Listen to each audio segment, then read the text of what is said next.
Qizil ip. Birinchi qism. Hamma ko'radi, hamma ham tushunmaydi. Kichkinaligimda detektiv kinolarni ko'rishni juda yaxshi ko'rardim. Lekin bitta sahnaga hech qachon jiddiy e'tibor bermagan ekanman. Tergovchi xonaga kiradi. Devorda odamlarning rasmlari ilingan, xaritalarni yopishtirgan, gazeta parchalarini osgan. Keyin esa ularning orasiga igna sanchib, ignadan ignaga qizil ip tortib qo'ygan. Har safar o'ylardim. Nega? Axir qizil ipni o'zi hech narsani o'zgartirmaydi-ku. Rasmlar o'sha, xaritalar o'sha, dalillar ham o'sha. Faqat ular orasida bitta ip paydo bo'ladi, lekin aynan o'sha paytda tergovchi birdaniga hamma narsani tushunib qoladi. Oradan yillar o'tib tushundim. Qizil ip devorda emas ekan. Qizil ip odamning miyasida ekan. Menimcha, insoniyat tarixidagi eng buyuk kashfiyotlar yangi narsani ko'rgan odamlar tomonidan emas, hamma ko'rayotgan narsaga boshqacha qaragan odamlar tomonidan qilingan. Nyutondan oldin ham milliardlab odamlar daraxtdan olma tushganini ko'rgan. Darwindan oldin ham minglab biologlar qushlarni kuzatishgan. Steve Jobsdan oldin ham millionlab odamlar chiroyli yozuvlarni ko'rgan. Farq shundaki, ular faktlarni ko'rishmagan. Yuqoridagi odamlar esa faqat faktlar orasidagi bog'liqlikni ko'rishgan. Ya'ni ular prosta faktlarni qabul qilmagan oddiy odamlarga o'xshab, o'sha faktlar orasidagi bog'liqlikni ko'ra olishgan. Shu yerda bitta savol tug'iladi. Agar dunyoni hamma bir xil ko'rayotgan bo'lsa, nimaga hamma bir xil xulosaga kelmayapti? Nega bitta odam xaosni, tartibsizlikni ko'rsa, boshqasi tartibni ko'radi? Nega bitta odam tasodifni ko'rsa, ikkinchisi qonuniyatni ko'radi? Va eng qiziq savol, bu tug'ma qobiliyatmi yoki buni o'rganish mumkinmi? Mana shu savol meni oxirgi bir necha hafta davomida tinch qo'ymadi. Men bu narsa o'qigan bo'ldim, keyin tushundim. Aslida biz aqlli odam deganda nimani nazarda tutishimiz haqida o'zimiz ham unchalik o'ylab ko'rmagan ekanmiz. Biz odatda ko'p narsani eslab qoladigan odamni aqlli deymiz. Ko'p kitob o'qigan odamni, ko'p fakt biladigan odamni, lekin agar intellektning o'zi umuman boshqa narsa bo'lsa-chi? Agar haqiqiy intellekt ko'proq ma'lumot yig'ishda emas, bir-biriga aloqasiz ko'ringan narsalar orasiga ko'rinmas qizil ip torta olish qobiliyatida bo'lsa-chi? Shu fikrni tekshirish uchun keling avval maktab paytiga qaytamiz. Chunki menimcha hammasi o'sha yerdan boshlanadi. Ikkinchi qism. Maktab bizga nimani o'rgatdi? Keling bir narsani eslaylik. Maktabda tasavvur qiling, dushanba kuni birinchi dars fizika. O'qituvchi kiradi, doskaga formulani yozadi. Siz uni daftaringizga ko'chirasiz. Qo'ng'iroq chalinadi, fizika tugaydi. Keyingi dars tarix. Endi formulalar yo'q. Sanalar boshlanadi. Keyin biologiya. Hujayra, hayot, o'simlik, keyin ona tili, keyin geografiya. Har bir fan alohida. Har bitta xona alohida. Har bitta daftar alohida. Go'yo hayotda o'zi ham shunaqadek. Go'yo fizikani tarixga aloqasi yo'q. Tarixni biologiyaga, biologiyani iqtisodga, iqtisod psixologiyaga aloqasi yo'q. Lekin hayotga chiqqaningizda hech kim sizga mana bu muammo faqat biologiyaga tegishli demaydi. Hayot fanlarga bo'linmagan. Bo'lingan faqat o'sha maktabdagi dars jadvali. Men kimyo o'qituvchisi bo'lganimda bir narsani ko'p kuzatganman. Ba'zi o'quvchilar formulalarni zo'r yod olardi. Imtihondan ham yaxshi o'tadi. Lekin yangi masala bersangiz, bo'ldi, to'xtaydi, pishadi. Boshqa o'quvchi bor, ba'zi formulalarni unutib qo'yadi. Lekin masalani ichidagi mantiqni topadi. Shunda o'zimga savol berdim. Qaysi biri aqlliroq? Ko'proq eslab qolganimi yoki kamroq bilsa ham bog'liqligini topganimi? Bu savolning javobini men ancha keyin topdim. Psixologlar intellektni o'rganayotganda juda qiziq xulosaga kelishgan. Ular biz odatda aqlli deb ataydigan narsani aslida ikki xil qobiliyatga ajratishadi. Birinchisi yillar davomida yig'ilgan bilim, so'zlar, formulalar, sanalar, tajribalar. Ikkinchisi esa ilgari hech qachon uchratmagan vaziyatda tarqoq bo'laklardan yangi mantiq qura olish qobiliyati. Birinchisi kutubxona deb tasavvur qilsangiz, ikkinchisini me'mor, quruvchi deb tasavvur qilsangiz bo'ladi. Kutubxonada minglab ishlar bor, lekin me'mor bo'lmasa, ular hech qachon uyga aylanmaydi. Shu yerda men juda uzoq o'ylagan bitta fikr bor. Biz bolaligimizdan kutubxonamizni to'ldirish bilan band bo'ldik. Ko'proq fakt, ko'proq kitob, ko'proq ma'lumot. Lekin o'sha g'ishlardan bino qurishni bizga kim o'rgatdi yoki o'rgatadi? Balki shuning uchun ham biz bugun dunyoda ma'lumot juda ko'p, lekin tushunish shunchalik ko'p emas. Telefonimizda millionlab maqolalar bor, sun'iy intellekt bir soniyada minglab faktlar topib beradi, lekin hamma narsani bilish, hamma narsani tushunish degani emas. Va aynan shu yerda o'sha sirli qizil ip sahnasi yana qaytadi. Chunki miya faktlarni saqlash uchun emas, ular orasida bog'liqlik topish uchun yaralgandek. 3-qism. Miya dunyoni ko'rmaydi. Bir narsani aytsam, balki ishonmassiz. Siz hozir atrofingizdagi dunyoni ko'rmayapsiz. Ha, sizni ko'zingiz ko'rayotgan narsa bilan miya tushunayotgan narsa bir xil emas. Ko'z faqat yorug'likni qabul qiladi. Miya esa hikoya yaratadi. Tasavvur qiling, siz kitob o'qiyapsiz. Unda yozilgan: yomg'ir yog'ayotgan edi. Shu 4 ta so'zni o'qishingiz bilan miyangiz nima qiladi? Yomg'irda hidini eslaysiz, tomchilarning ovozini, sovuq havoni, balki yoshligingizda o'sha yomg'ir bilan bog'liq bo'lgan biror kunni eslaysiz, lekin bularning hech biri matnda yozilmagan. Bularni miyangiz o'zi yaratdi. Shunda savol tug'iladi: agar miya ko'rmagan narsani ham to'ldira olsa, u ko'rayotgan narsani ham o'zgartirishi mumkinmi?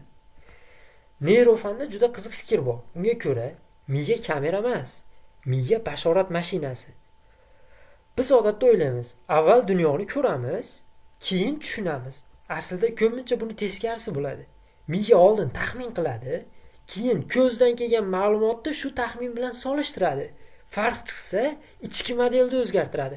Farq chiqmasa, eski model bilan ishlashda davom etadi. Shu sababli ikki odam bitta voqeani ko'rib, ikki xil xulosaga kelishi mumkin. Voqea boshqa emas, model boshqa. Tasavvur qiling, bir vayner ayollarni tanqid qilib video chiqardi.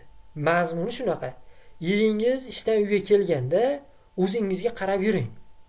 Video millionlab marta ko'rildi. Minglab odamlar izohlarda "Malades, to'g'ri aytibdi" deyapti. Shunaqa deb yozishgan. Lekin tizimli fikrlaydigan odam shu yerda o'zida to'xtaydi. U darrov hukm chiqarmaydi. U savollar bera boshlaydi. Balki o'sha ayolning uyida issiq suv yo'qdir. Balki u ertalabdan kechgacha 3 ta bolaga qarayotgandir. Balki qaynotasi bilan bir uyda yashayotgandir. Balki o'zi ishlayotgandir. Balki kosmetika yoki parfyumeriya olishga moddiy imkoniyati yo'qdir. Balki kun oxiriga kelib uning energiyasi tugab qolgandir. Yoki aksincha. Balki videodagi tanqid ayrim holatlar uchun o'rinlidir. Masalan, bunda kim haq yoki nohaqligida emas gap. Masala shundaki, biz ko'pincha insonni ko'ramiz, lekin uning tizimini ko'rmaymiz. 1 daqiqalik video bir insonni butun hayotini tushuntirib bera olmaydi. Lekin miyamiz yetishmayotgan kontekstni o'zi to'ldirib, hukm chiqarishga shoshiladi. Shu sababli tizimli fikrlamaydigan odamni manipulyatsiya qilish juda oson. Chunki unga butun manzarani ko'rsatish shart emas. Faqat kerakli bo'lagini ko'rsatasiz kifoya. Qolgan qizil ipni esa uni miyasi o'zi tortib beradi. Menimcha, qizil ip degan narsaning o'zi ham aynan shu. Qizil ip bu fakt emas. Bu faktlarni bog'laydigan model. Nyuton olmani ko'rmadi. Hamma ko'rgan olmani boshqa model bilan tushuntirib berdi. Darwin qushlarni ko'rmadi. Hamma ko'rgan qushlar ortidagi qonuniyatni ko'rdi. Steve Jobs harflarni ko'rmadi. Muhandislik bilan san'at orasidagi ko'rinmas ko'prikni ko'ra oldi. Birdaniga bir narsani tushunib qoldim. Buyuk kashfiyotlar ko'proq kuzatishdan tug'ilmaydi. Buyuk kashfiyotlar yangi model tug'ilganda sodir bo'ladi. Lekin shu yerda juda xavfli bir savol paydo bo'ladi. Agar miya doim bog'liqlik izlaydigan bo'lsa, u aslida yo'q bo'lgan bog'liqlikni o'ylab topishi mumkinmi? Mana shu savol bizni videoni eng xavfli qismiga olib kiradi. 4-qism. Miya ba'zan aldaydi. Shu yerga kelguncha go'yo qizil ip faqat yaxshi narsa ekan degan taassurot uyg'ondi. Lekin har qanday kuchli qobiliyatning soyasi ham bo'ladi. Inson miyasi bog'liqlikni topishga shu qadar kuchliki, ba'zida u mavjud bo'lmagan bog'liqliklarni ham yaratadi. Tasavvur qiling, bulutga qaraysiz. Kimdir u yerda otni ko'radi, kimdir ajdarxoni ko'radi, kimdir odam yuzini ko'radi. Bulut o'zgargani yo'q. Faqat miyalar har xil. Yoki oyga qarang.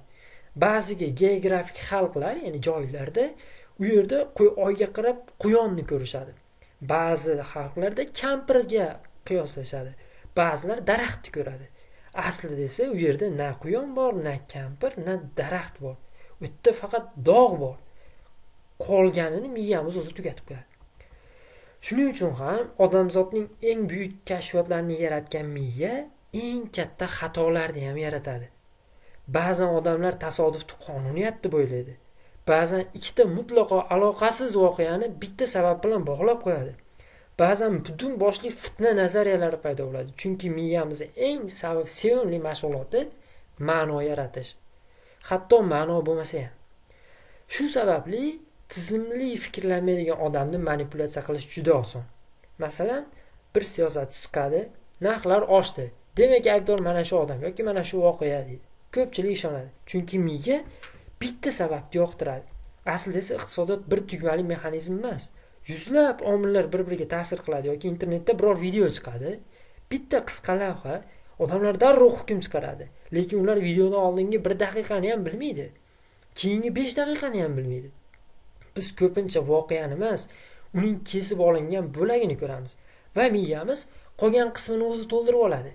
Manipulyatsiyaning eng kuchli quroli yolg'on emas, kontekstni olib tashlash. Shu sababli men Qizil ip degan g'oyani o'qiyotganda o'zimga bitta savol berdim. Qanday qilib bilaman? Men topgan bog'liqlik haqiqiyligini yoki uni miyam o'zi to'qib chiqarganini qanday ajrataman?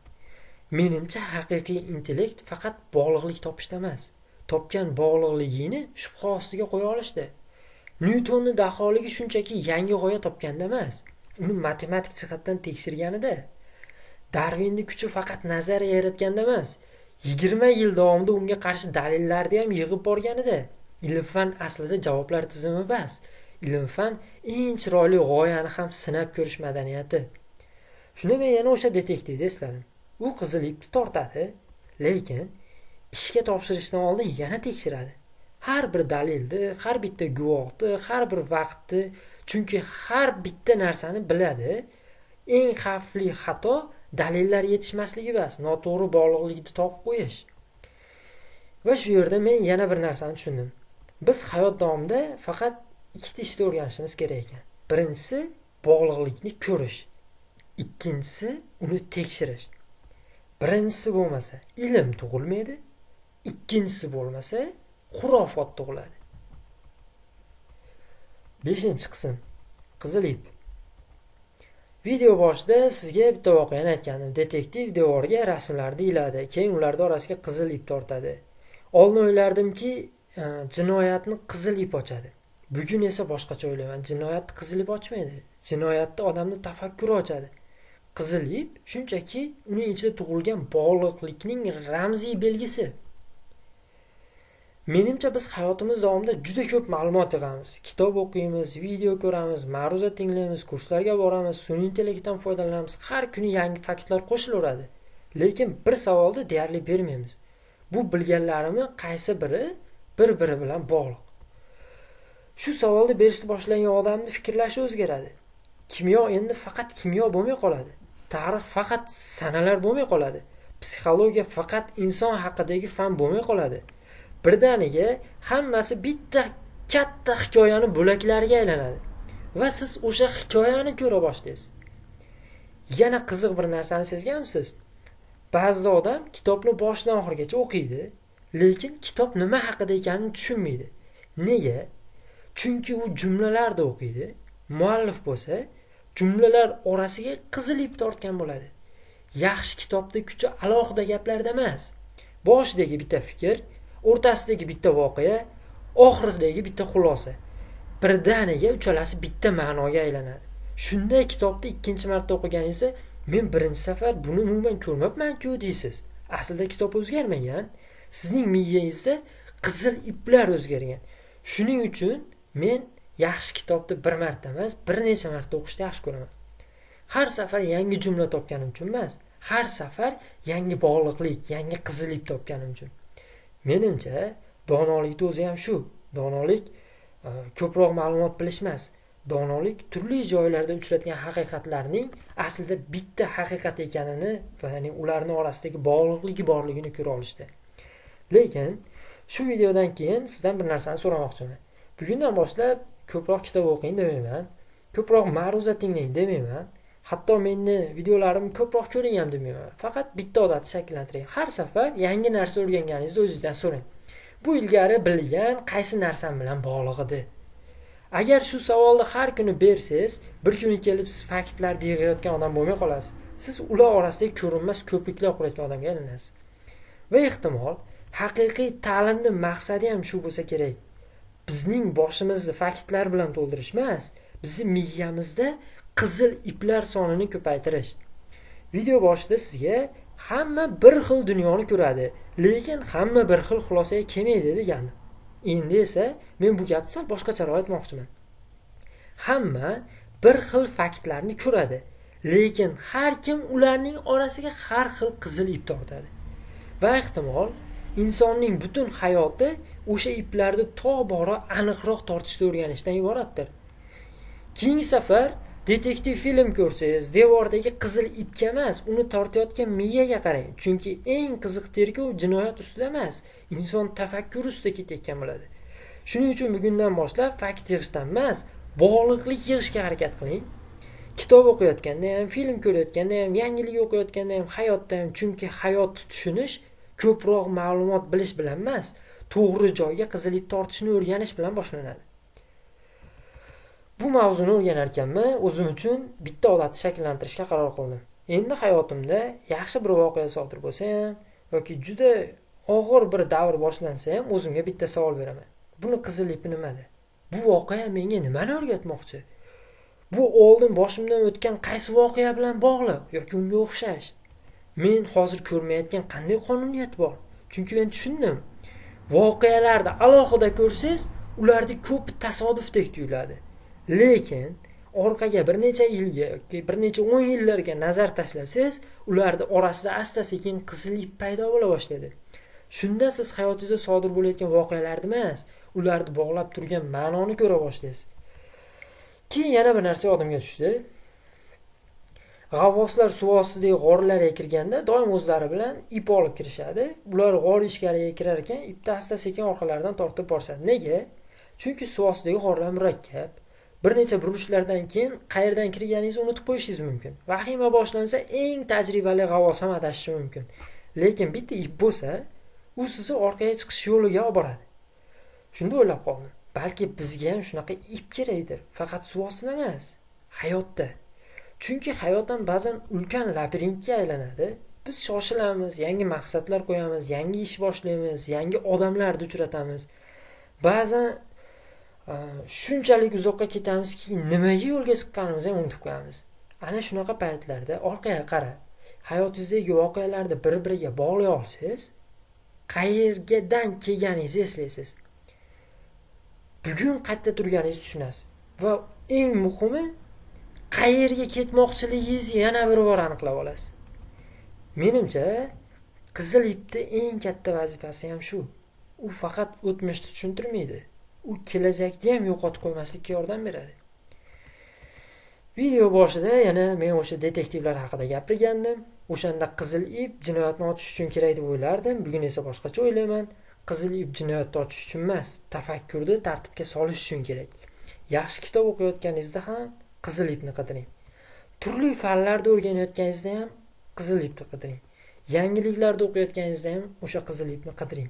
Va eng muhimi, o'z hayotingizga qaraganingizda ham o'sha qizil ipni qidiring. Chunki hayotning ma'nosi ko'pincha bitta voqeada yashamaydi. U voqealar orasidagi bog'liqlikda yashaydi. Shuning uchun bugundan boshlab men o'zimga yana o'sha bitta savolni ko'proq berishga harakat qilaman, o'sha odatni shakllantirish uchun. Buni qizil ipi nima?